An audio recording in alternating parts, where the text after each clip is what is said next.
प्रिय दर्शकों, नमस्कार।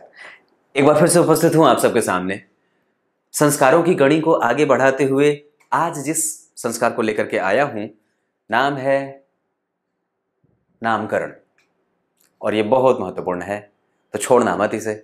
और एक बात और भी है जो समझने वाली है कि यूं ही नहीं है ये संस्कार की जितनी भी बातें हमें हमारे सत्पुरुषों ने बताई हैं वो बहुत महत्वपूर्ण है और बहुत ही महत्व की बात है। तो शुरू करते हैं आज का कार्यक्रम। कहीं ना जाइएगा, बिल्कुल बन के रहिएगा। मैंने आप लोगों से इस कड़ी में चर्चा कर रखी है गर्भाधान संस्कार की, दूसरे नंबर पे मैंने आपसे चर्चा करी थी पुंसवन संस्कार की, तीसरे नंबर पे सीमंतोन्नयन की चर्चा करी थी और चौथे नंबर पे जात कर्म की। आज चर्चा होने वाली है नामकरण की, जहां मैंने सबसे पहले बताया है कि ब्राह्मण अगर कोई जातक है तो उसको 10 दिन के सूतक के बाद, कम से कम तो 10 दिन का सूतक तो सबको लगता ही है, प्रत्येक वर्ण में कम से कम। तो ब्राह्मण अगर है जातक तो उसको 10 दिन के बाद, मतलब 10 रात्रि के बाद, 11वें दिन, जन्म से 10 रात्रि बीत जाए, 11वें दिन उसका नामकरण संस्कार होगा। अगर कोई क्षत्रिय जातक जन्म लेता है तो 12वें दिन, अगर कोई वैश्य वर्ण का है तो 16वें दिन, और अगर कोई शूद्र है तो 21वें दिन। क्लियर है? शुभ समय जो है वो कब होता है?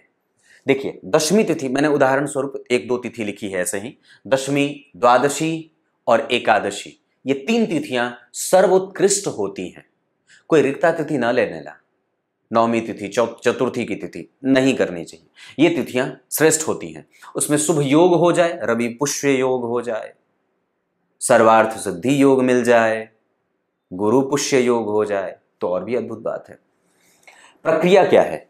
सबसे पहले बच्चे को और उसकी माता को और उसके पिता को एक साथ तीनों को अच्छे से शुद्ध आसन पे बिठा लेना चाहिए। पति जो हो वो बाएं बैठ जाए और पत्नी जो है वो दाहिने बैठ जाए। बच्चा पत्नी के गोद में डाल दिया जाए, वो वहीं रहे, और उसके बाद नए और शुभ वस्त्र धारण करके पूर्व दिशा की ओर मुख करके और सामने भगवान गणेश जी की अर्चना करी जाती है, गणेश जी की पूजा कराई जाती है। ब्राह्मण जो है वो स्वस्ति वाचन कर लेते हैं। उसके बाद कमर में उसके मेखला बांधी जाती है। बच्चे के कमर में उसके रक्षा के लिए, जीवन की रक्षा के लिए, उसके लंबी आयु की कामना की जाती है और उसे मेखला बांधा जाता है। फिर उसके बाद देखिए, मैंने यहाँ मेखला बंधन लिखा है। मधुप्राशन कराया जाता है। जैसे जात कर्म में मैंने बात बताई थी ना, वहां पे सोने की शलाका से 2 बूंद घी और 6 बूंद शहद, ठीक उसी तरीके से यहाँ शहद, मधु मतलब शहद, शहद उसे चटाया जाता है, या तो सोने की अंगूठी से या चांदी के कलम से।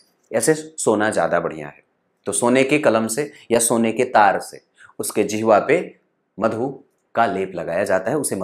उसे ज्वरनाशक, पीड़ानाशक और कष्ट का वो हरण करता है, वो रोग से निवृत्ति प्रदान करता है, और व्यक्ति के शरीर में जितनी भी बीमारी और कीटाणुओं की स्थिति होती है उसको मजबूती से बाहर निकालने में सहयोगी होता है मधु।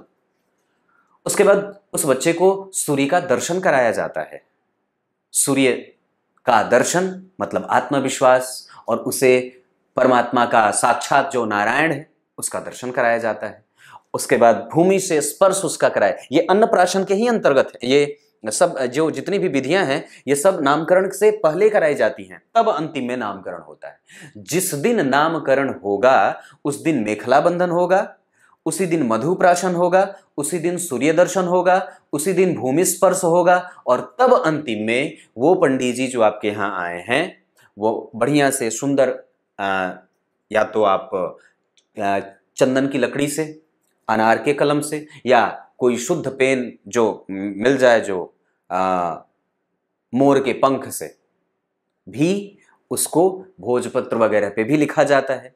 कोई परिपाटी बना दी जाती है, उस पे अक्षत, चंदन, पुष्प और हल्दी वगैरह से उसको कुमकुम से उसको सुसज्जित कर दिया जाता है। भगवान गणेश की पूजा करके और उसके बाद अंतिम में ब्राह्मण के द्वारा उस बच्चे का नाम बता दिया जाता है। और उस नामकरण की प्रक्रिया में इस बात का विशेष ख्याल रखना चाहिए कि राशि का नाम अलग हो और पुकार का नाम, जो माता पिता प्रायः स्नेह से बुलाते हैं, लाड से और प्यार से, वो अलग हो। ये दोनों एक नहीं होना चाहिए। यहां जिस नामकरण की बात मैं कर रहा हूं वो ये है कि आपके उस जन्म के समय पे चंद्रमा कौन से राशि के, कौन से नक्षत्र के, किस चरण में थे, उस चरण में कौन सा अक्षर है, वही आपके राशि का नाम है। ये उसी नामकरण की बात की जा रही है जो सामान्यतया वैदिक क्रियाओं में और नित्य और नैमित्तिक कर्मों में उसका जरूरत और उसकी आवश्यकता पड़ती है। ये वही नामकरण संस्कार है। वैसे तो आप कार्यक्षेत्र के लिए कुछ भी रख लेते हो, पर उसको भी रखने से पहले एक बार हमें कुंडली जरूर ही दिखा लेनी चाहिए। ये है नामकरण संस्कार। और वस्तुतः इसकी आवश्यकता सिर्फ इसलिए नहीं है कि आपको एक पहचान मिल रही है और उस पहचान का प्रभाव और उस नाम के प्रभाव से आप प्रभावित होते हो, ये तो है ही, लेकिन इसका वास्तव में मतलब यह भी होता है कि आप चिरायु हो जाते हो। जैसे ही नामकरण संस्कार व्यक्ति से जुड़ जाता है, वो संस्कार से वो जातक युक्त हो जाता है, उसके बाद उसके घर के बड़े बुजुर्गों के पास उसे ले जा करके उसको आशीर्वाद प्रदान कराया जाता है। सबसे पहले माता, फिर पिता, फिर दादा दादी, जितने भी बड़े बुजुर्ग हैं उस घर में, सबके द्वारा उसे आशीर्वचन दिया और दिलाया जाता है। ये है नामकरण संस्कार। अब जरा सोच के देखो कि हमारे ऋषि महर्षियों ने प्रत्येक चीजों को, जहां सूर्य के दर्शन की कितनी महत्ता है, और वही बच्चा जब बड़ा हो जाता है तो रात में देर तक जागता है और सुबह देर तक सोता है।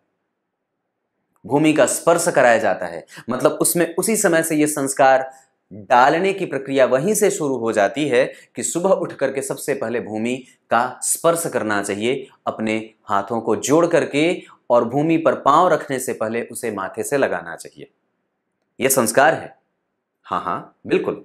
और आप अगर ऐसा करोगे तो सामने वाला आपको आज हंस देगा, जबकि वो संस्कार से विहीन है। पर हंस वो रहा है, हंसना आपको चाहिए था, पर हंस वो रहा है जो नहीं कर रहा है। कितनी अजीब बात है। ये संस्कार के कार्यक्रम न छोड़ना, और ये छोटा था, अगला भी है, आगे बताऊंगा। तब तक के लिए इजाजत दीजिए, कल एक बार फिर से उपस्थित होंगे आप सबके सामने। तब तक के लिए बहुत बहुत नमस्कार।